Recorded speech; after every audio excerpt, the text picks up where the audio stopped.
عبادت کا بڑا گہرا تعلق ہے خدمت دین کے ساتھ. یعنی نبی پاک صلی اللہ تعالیٰ علیہ وسلم جبل احد پر تشریف فرما ہے تو جبل احد وجد کرنے لگا تو حضور فرمانے لگے احد ٹھہر جا. حضور تشریف فرما تھے احد پر، جناب صدیق اکبر تھے، فاروق اعظم تھے، حضرت عثمان غنی علیہم رضوان. تو محبوب فرمانے لگے احد ٹھہر جا، تیرے اوپر ایک نبی، ایک صدیق اور 2 شہید موجود ہیں. آپ اسلام کی تاریخ دیکھیں، شہداء سے بھری ہوئی ہے. شہادت پیش کر دینا یعنی جان ہی اللہ کے رستے میں قربان کر دینا. جان، ہم اپنی جان کے مالک نہیں ہیں، اس کا مالک ہمارا رب ہے. اس لیے کوئی اپنی مرضی سے مرے تو خودکشی حرام ہے، اور اس کے رستے میں چلا جائے تو اللہ شہادت کا درجہ عطا کر دیتا. یہ اس کے رستے میں جانی چاہیے. قرآن مجید فرقان حمید شہداء کی فضیلتوں کو جب بیان کرتا ہے تو بالکل ایک انوکھا مضمون اور ایک انفرادی نظم قرآن مجید قائم کرتا ہے. یعنی کچھ لوگ بدر میں شہید ہو گئے تو اب ظاہر ہے کہ جو رواج ہوتا ہے بات کرنے کا، ہمارے ہاں بھی اسی عرف میں بات ہوتی ہے، فلاں کا انتقال ہو گیا. بعض لوگ ان لفظوں سے بھی کہتے ہیں یا فلانا فوت ہو گیا، فلاں مر گیا. ان جملوں سے جانے والوں کو لوگ تعبیر کرتے ہیں کہ فلاں آدمی رخصت ہو گیا، فلاں چلا گیا. تو بدر والے جب لوگ انہوں نے اپنی جان اللہ کے رستے میں پیش کی تو کچھ لوگوں نے کہنا شروع کر دیا فلاں چلا گیا، فلاں چلا گیا، فلاں انتقال کر گیا، اور بعض اللہ یہ بھی کہا فلاں مر گیا. تو یہی جملے روٹین میں ہوتے تھے جانے والوں کے لیے. تو اللہ کی غیرت نے گوارا نہیں کیا کہ میرے رستے میں کوئی جان دے دے اور لوگ کہیں مر گیا ہے. یہ ذرا انداز دیکھیے قرآن مجید کا، ترتیب دیکھیے. فرمایا وَلَا تَقُولُوا لِمَن يُقْتَلُ فِي سَبِيلِ اللَّهِ أَمْوَاتٌ، جو اللہ کے رستے میں انتقال کر جائے اسے مردہ نہ کہو. اس کی گہرائی میں ذرا اتریے گا. اس کی روح پرواز کر گئی ہے، اسے کفن پہنایا گیا ہے، غسل دیا گیا ہے، جنازہ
ہوتی ہے، اور پھر اللہ تعالیٰ اسے نہ ختم ہونے والی زندگی عطا فرما دیتا ہے. شہادت کی آرزو کرنا، میں آپ کی خدمت میں عرض کروں کہ جینے کی بہت زیادہ حرص رکھنا، زندگی کی بہت زیادہ طلب کرنا، مرنے کو جی نہ چاہنا، اسے قرآن مجید نے اہل یہود کا طریقہ کہا ہے. یہودی تھے جو بڑے حریص تھے، کہتے تھے ہمیں موت نہ آئے. اللہ کہتا ہے یہ مرنا نہیں چاہتے، یہ حریص ہیں زندگی پر. اور کون ہے مومنوں میں سے ایسا کون ہے جسے زندگی سے بڑا پیار ہو جاتا ہے جو مرنا نہیں چاہتا؟ تو اللہ کے حبیب علیہ السلام نے فرمایا قرب قیامت میں ایسا وقت آنے والا ہے جب کافر تم پر چڑھ دوڑیں گے، ایک دوسرے کو دعوت دیں گے آؤ مسلمانوں کو ماریں. تو صحابہ عرض گزار ہوئے یا رسول اللہ صلی اللہ تعالیٰ علیہ وسلم اس وقت ہماری تعداد کم ہوگی؟ تو حضور نے فرمایا نہیں، بہت بڑی تعداد ہوگی تمہاری. تو حضور پھر کیوں کافر ہم پر چڑھ دوڑیں گے؟ تو اللہ کے حبیب فرمانے لگے تمہیں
ہے غافل اختتام زندگی، یہ ہے شام زندگی، پھر صبح دوام زندگی۔ تو اس قدر زیادہ پیار نہیں، جان اگر کبھی دینی پڑ جائے تو محبوب کے لیے نا تیاری کر کے رکھنی چاہیے۔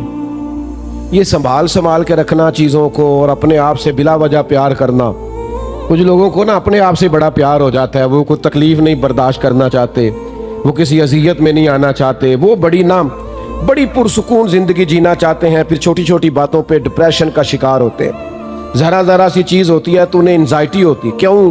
اپنے آپ سے پیار ہی بڑا ہو گیا، اپنے آپ کو سہولیات ہی بڑی دے لی، سکون ہی بڑا دے لیا، ذرا سی باتوں پر وہ پریشان ہو جاتے ہیں۔ لیکن جان پاویں نہ جان میرے محبوبہ، میں تے لگیاں توڑ نبھیساں، رات تیرے وچ رول کے مرساں، تے قدم نہ پیچھا ہٹے ساں، شہر تیرے دے ٹکڑے منگ ساں، تے تیرے کتیاں دے پیر چمے ساں، آزم جان امانت تیری تو جدو منگ سے میں پیش کرے ساں۔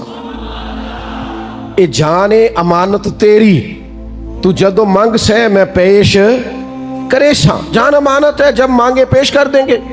تو صحابہ جان پیش کرتے رہے اللہ کے حضور پیش۔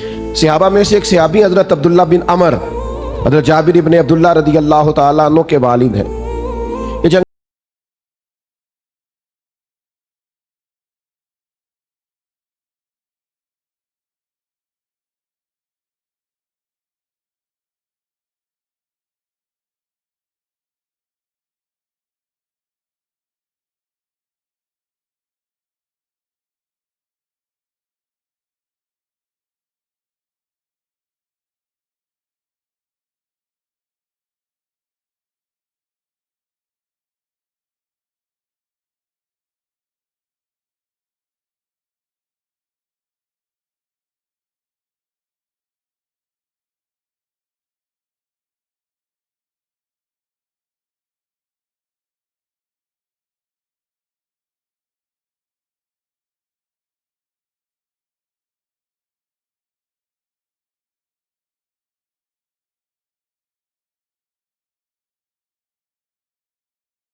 ہو گئی، یعنی جو اللہ کے راستے میں جانے قربان کر رہے ہیں، مجھے کہہ لینے دو نا، یہ بات کہہ لینے دو کہ اگر نبی کریم مسجد نبوی میں بیٹھ کر جنگ موتا کے سارے حالات دیکھتے ہیں تو گنبد خضرا میں بیٹھ کر محبوب نے کربلا بھی ساری دیکھی ہے۔ حضور کی نگاہوں کے سامنے وہ سارا منظر تھا۔ جبھی تو حضرت ام سلمہ کی خواب میں آ کے کریم نے فرمایا ہے کہ یہ دیکھو نا میرے حسین آج کربلا میں شہید ہو گئے، یہ دیکھو یہ مٹی سرخ ہو گئی۔ محبوب کی نگاہوں کے سامنے رہتے ہیں وہ لوگ جو مقام شہادت پر فائز ہوتے ہیں، جو درجات پاتے ہیں۔ ہم نا اپنے بچوں میں بڑے